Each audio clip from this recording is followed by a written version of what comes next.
నేను ఆర్టీసీలో చేసి రిటైర్డ్ అయిన ఎంప్లాయీని. నా వయసు 85 సంవత్సరాలు. నాకు కొంత స్థలం ఉన్నది అక్కడ, 200 గజాల స్థలము. అది నా స్థలము వేరే రౌడీలు అమ్మవని పెట్టారు. దాని గురించి నేను అమ్మనన్నా. నా ఇంటి చుట్టూ గోడలు, రౌండ్ తిప్పిన ఇల్లు అంతా కూలగొట్టేసిండ్రు. ఆ రూమ్ కానించి ఈ రౌడిజం చేస్తారు. ఇది నేను కష్టంగా, నేను పెద్ద మనిషిని, నేను కష్టంగా ఉన్నాను. ఈ పోలీస్ స్టేషన్ రిపోర్ట్ ఇచ్చిన, అయ్యే కమిషనర్ కూడా అప్లికేషన్ రాసి ఇచ్చాను. మీరు దయచేసి తగిన సాయం మాకు చేయాలని కోరనది సార్.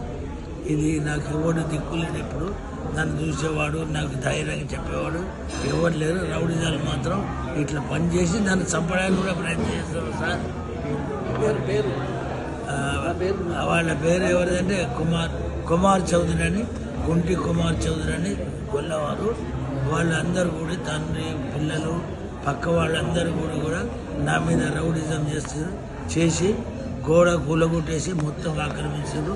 అమ్ముతావా లేదా అని ఇంకా నా ప్రాణాన్ని కూడా 30 చేసుకొచ్చింది సార్.